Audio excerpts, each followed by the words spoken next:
Assalamualaikum warahmatullahi wabarakatuh. Segala puji bagi Allah, Tuhan semesta alam, setiap saat dan waktu. Salawat serta salam kita curahkan kepada Nabi besar Muhammad Sallallahu Alaihi Wasallam yang telah mengenalkan kita kepada Allah sehingga kita terselamatkan dari murkanya Allah yang sangat keji. Dan salawat kepada keluarga beliau yang senantiasa menemani perjuangan beliau dengan tetesan keringat, harta, kekhawatiran, ketakutan, dan lain sebagainya.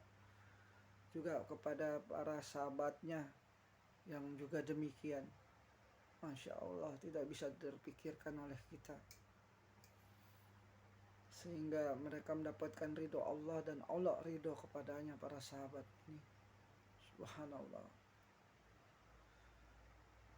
Dan juga tercurah kepada tabi'in berserta keluarganya dan para sahabatnya yang banyak menyerupai perjuangannya untuk membela agama seperti sahabat Rasulullah SAW. Subhanallah, nggak bisa kita pikirkan kelayakan mereka untuk dipilih Allah menjadi contoh terbaik dan membuat kitab-kitab terbaik hingga sekarang, menyelamatkan diri sebagai risalah pengganti Rasulullah SAW dan para sahabatnya. Dan juga semoga tercurah kepada alim ulama berserta keluarganya dan sahabatnya yang senantiasa menjaga agama ini. Semoga kita termasuk di dalamnya, amin. Ilmu artinya pengetahuan. Maksud tujuan dari ilmu, saudaraku, adalah semata-mata untuk mencari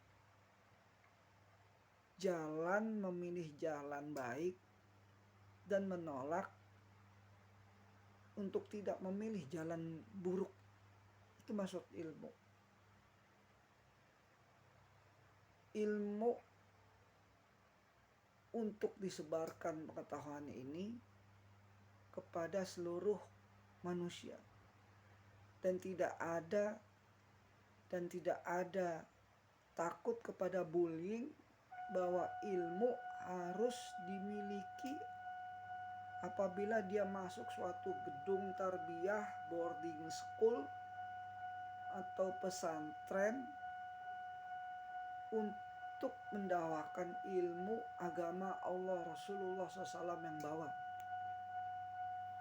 Tidak ada itu. Maka kita harus tidak takut akan bullying seperti itu. Tetapi ada pembatasan derajat itu sesungguhnya untuk orang yang ngeyel, membawa nama agama tapi menyampaikan agama salah dan tidak sesuai ajaran Rasulullah SAW. Tarjih itu harus diterima dengan mutlak. Tapi untuk bullying dai Allah yang tidak masuk gedung boarding school, madrasah, pesantren, mohon maaf ini saudara-saudara yang ikut pendidikan ilmu di boarding school, pesantren, bukan maksud melecehkan kalian. Kalian adalah top, the best of the best. Maka bukan melecehkan kalian, wahai saudaraku yang dikasih izin, kehendak kuasa Allah atas keilmuan kepada kalian memiliki ilmu alat. Tidak berani saya, sungguhnya tidak berani.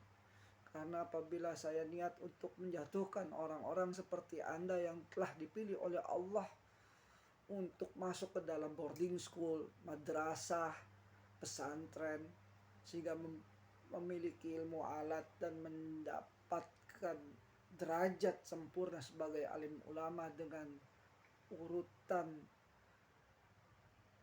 keilmuan yang layak seperti ilmu nahu, sorof, ilmu bayan, ilmu mantik, ilmu sastra Arab, ilmu hadis, ilmu qiraah, ilmu nasik, ilmu mansuk,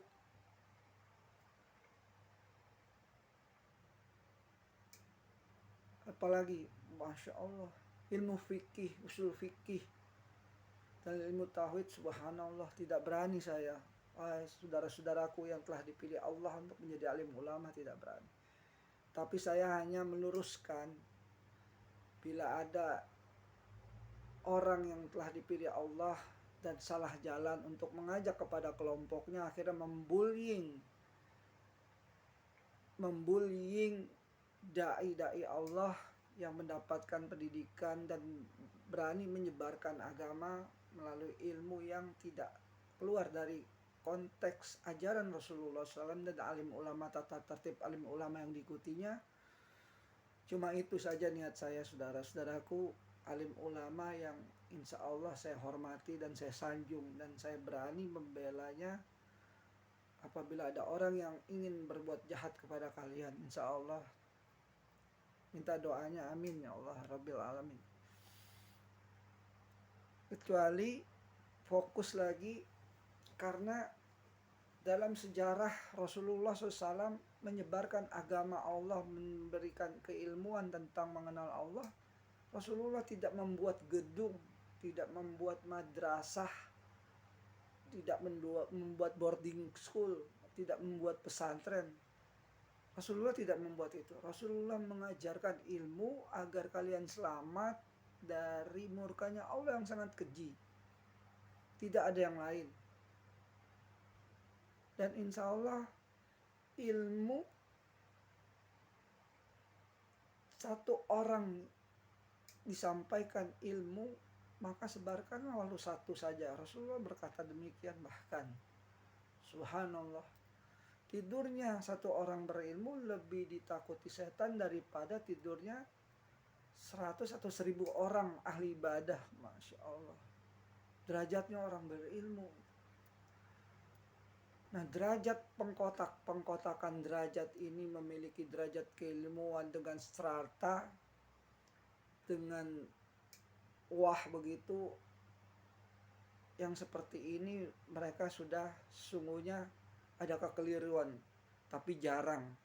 Tapi memang ada juga orang yang berstrata bahkan sampai ke Mesir, ke Arab, keputusannya ngeyel. Ada, nggak bisa disebutkan alim ulama yang demikian, ada pokoknya. Kalau disebutkan saya kena tata tertib hukum malah. Tapi kalau memang ada datanya, ya saya enggak juga salah, karena ada data dia salah dan videonya jelas dia salah mengucapkan tarjih dan ngawur. Insya Allah tidak mengapa saya, insya Allah. Saudaraku yang dimuliakan Allah, maka apabila kalian berdakwah untuk menyebarkan kebaikan karena Allah dan tidak keluar dari konteks ajaran Rasulullah SAW, maka dakwahkanlah. Karena barang siapa yang mengajak kebaikan ke dalam agama Allah SWT, maka dia akan mendapatkan pahala orang yang mengikutinya, dan tidak mengurangi sedikit pun pahala orang-orang yang mengikutinya. Masya Allah, hadis Rasulullah SAW. Begitu juga apabila kalian menyampaikan ilmu yang salah dengan menjual agama, maka akan mendapatkan dosa orang-orang yang mengikutinya dan tidak mengurangi dosa-dosa orang-orang yang mengikutinya. Alim ulama katakan jamaknya di sini, orang-orang ini jamak, bukan satu orang, jamak terus menerus. Apabila kalian diikuti orang itu, orang itu menyebarkan lagi asbab pemikiran kalian, maka sampai ilmu itu nyampe ke orang-orang hingga akhir zaman, maka dosa itu akan kalian ikuti, kalian dapat. Tapi sebaliknya, apa kalian menyebarkan kebaikan, maka penjelasannya diatofkan, belajar sedikit-sedikit atof. Masya Allah. Maka seperti mendapatkan kebaikan orang yang menyebarkan kebaikan melalui diri Anda, terus orang itu menyebarkan lagi, ada yang mengikutinya terus sampai akhir zaman, maka kalian akan mendapatkan kebaikan pahala sampai akhir zaman. Ajib. Masya Allah. Saudaraku yang dimuliakan Allah, bagaimana kita mendapatkan ilmu? Duduk di majelis ilmu dan ikut jamaahnya, jamaah tauhid, jamaah dakwah, jamaah fikih, pengajian umum dari mana saja, mau dari Persis kayak Muhammadiyah, dari NU, dari Salafi, dari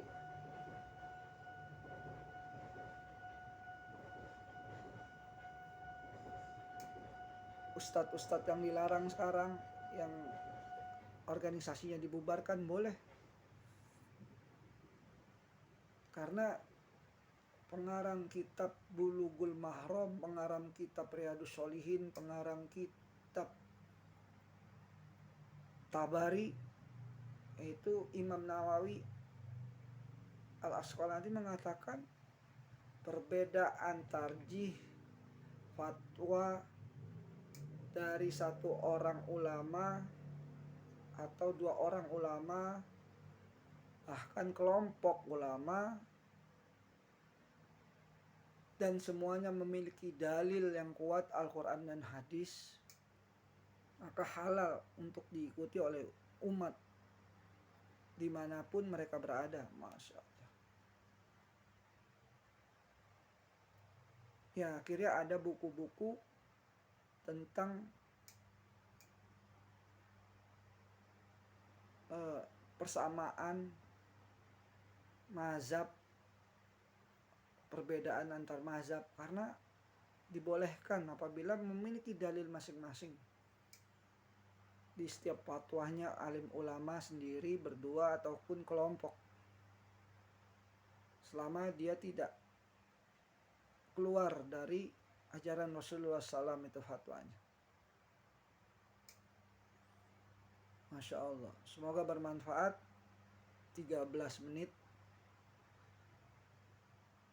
Dan bila bermanfaat, share ke seluruh alam sebanyak-banyaknya. Doakan saya istiqomah